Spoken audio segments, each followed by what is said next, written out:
La tradizione culinaria veneta è unica al mondo e supera il concetto di cucina regionale per abbracciare le influenze che una metropoli multiculturale come Venezia ha saputo incorporare nella sua storia. Per non parlare del fatto che dalle Dolomiti al Po, dal Garda alla Laguna e passando per una varietà ambientale vastissima, nelle pentole delle case del Veneto finiscono da secoli materie prime di grande qualità.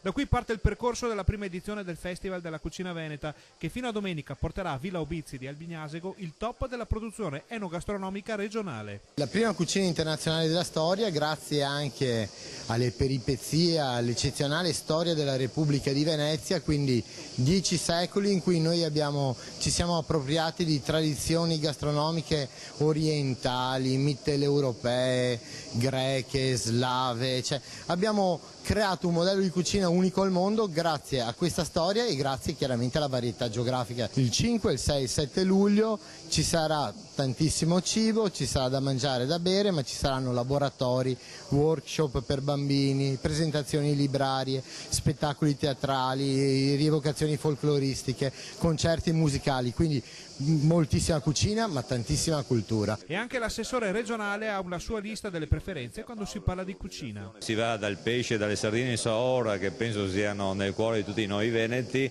al pearà veronese, ma passando attraverso il baccalà alla vicentina, quindi io metterei queste 3 ricette tutte insieme per poi da padovano naturalmente sposare le buone straiche. Al festival si mangia e si parla veneto, perché lingua e cucina sono legate a doppio filo. In questa terra i veneti si esprimono in molti modi, la pittura veneta è famosa, i veneti fanno paradigma in tutto, questo dobbiamo renderci conto, è una cosa importante, c'è una pittura veneta, c'è un rinascimento veneto, c'è una cucina veneta. E per gli amanti della storia non è una sorpresa che fra gli stand del festival trovi spazio un corner dedicato esclusivamente al caffè. Sentite perché. I primi importatori sono stati i mercanti veneziani e la prima bottega del caffè è stata aperta a Venezia, lo conoscono tutti come Caffè Florian. In ballo quindi 3 giorni di degustazioni, convegni, focus, cooking show, musica e spettacoli dedicati interamente alla cucina veneta, alle tradizioni e alla cultura della nostra splendida regione. Cucina etnica o cucina regionale?